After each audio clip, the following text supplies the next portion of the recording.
And Chad, watch your step right there. I'm actually going to pick this up. We're about to step over this pipe that seems like it might be related to this spilled truck. This right here, guys, all ice. It's all ice down here in Salem, right behind the state capitol. You can see just the sheer size of it. I mean, stretching all the way from that fence about 25 feet away, all the way across the front lawn of this home, just nicking the gutter. You can see the fire, heavy smoke down here, and if you look over the side, there's flames.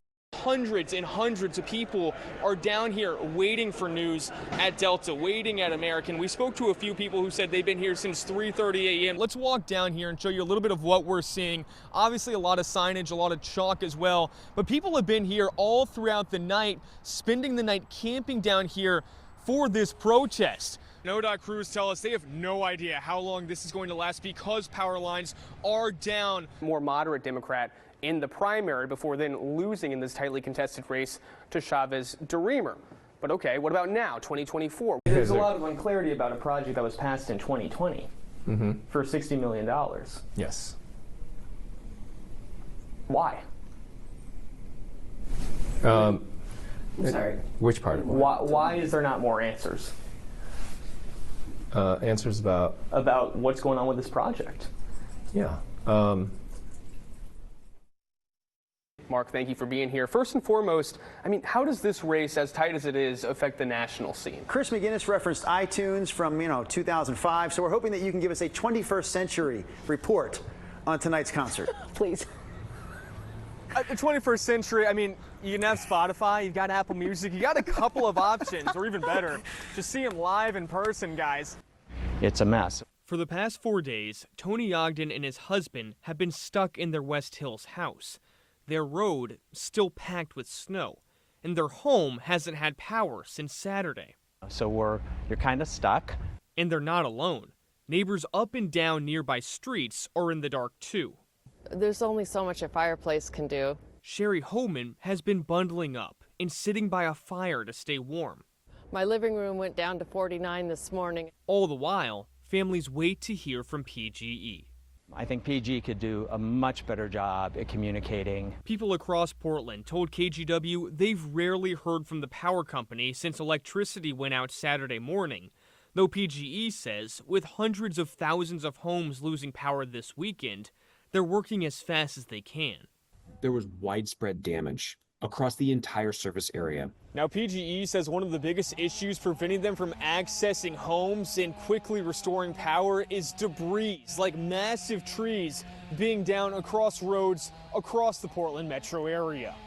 Sometimes we're going into these areas and discovering it's not just one or two trees that are in the way, but it's 5, 6, or 7 trees that are in the way. And downed trees require tree cutting crews. That's not the only problem. PGE says icy roads are slowing workers too, leading to longer waits for power.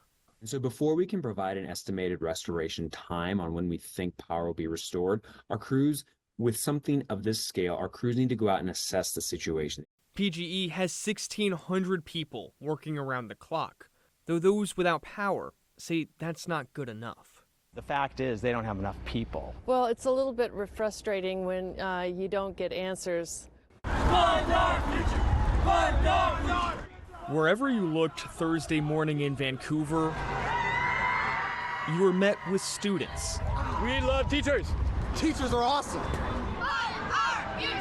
Looking for a brighter future. We're going to be the ones who are changing the world for the future. Focused on the world, but narrowed in on their district. And hoping to help teachers in their classrooms by walking out. We're asking for more funds to help educate our future, to help us better ourselves. Yeah!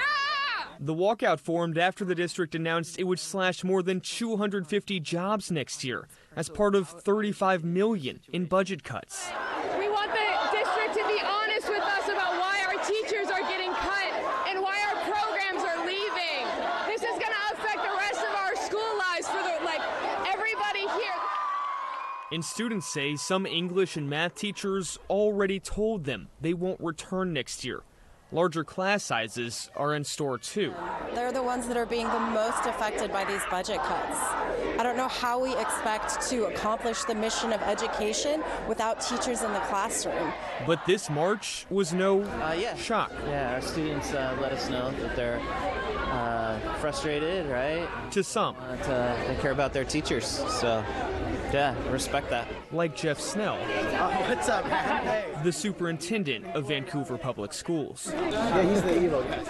Evil? Maybe not so much. Snell, like superintendents across Oregon and Washington, is stuck with tough budget choices. VPS says it's forced to cut 8 to 10% of its budget next year, and couldn't do so without cutting staffing. 85% of that budget goes to staffing, and Snell says the decision is due to a growing gap between salaries and state funding. And while students want what's best for teachers, For our future! Some know the district may not be to blame.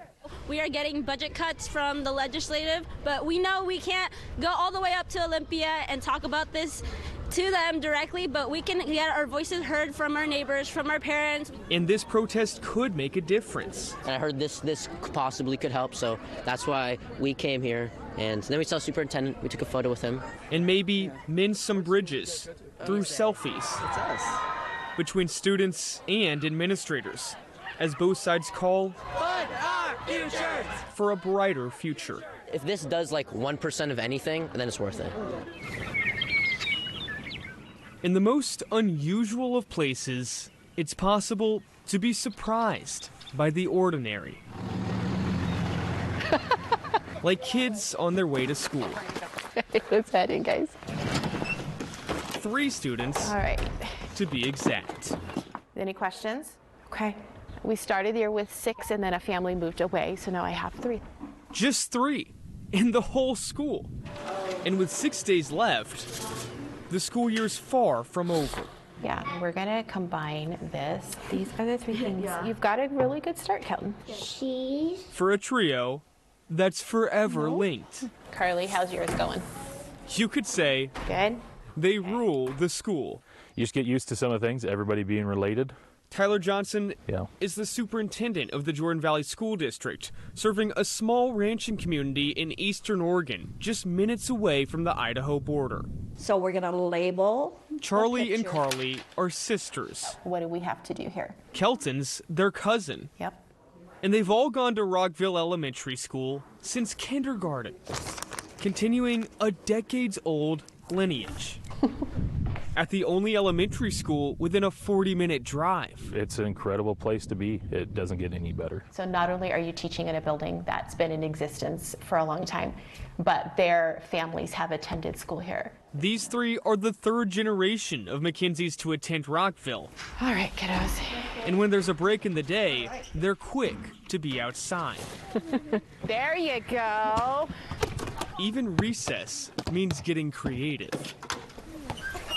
Because the Mackenzies are meant to be outside. Recess is over.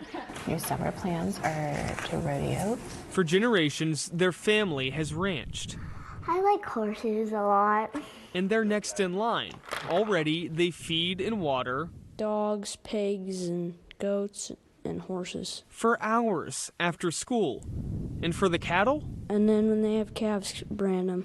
They don't quit. They work. There's no going home and watching TV. We're trying to use our bigger vocabulary. There's no quitting in the classroom either. So what are we looking for here? Where Miss Green teaches Kelton That's good. English. Yep, you got it. Good job. And if you're writing in first person, we need and to Carly, the art of writing. Good job. Okay. While Okay, looks good. Miss Greeley tutors Charlie, How are we going to do it? a first grader. And this was my first year doing spelling, too. And Miss Greeley's been mixing Work and fun. for a little while now. I've been teaching here for 18 years and 9 months. Though this spring, it's hard not to think about the upcoming fall. It's the end of the school year. I love it. I love my job. I'm pretty sad that I'm going to retire, but Miss Greeley's leaving a school that's as close to home so I had to teach my own kids. as it gets. It was fun. It was, yeah. And while Rockville welcomes Charlie's younger sister next year, All right. they'll have just one more trip around the sun with the oldest, Carly, Yeah. before saying goodbye. That one's going to be hard. Yeah. She'll head off to the high school, It'll be fun. I'm excited. Yeah, we can. which teaches grades 7 through 12. They all met standards. I'm so proud of them. In one Awesome. by one. I'm very proud of these kids. You should be. They worked so hard. Yeah. Okay, you can clean your things up. With the What would final you like to work student on first? starting next year. Go ahead and turn it all in.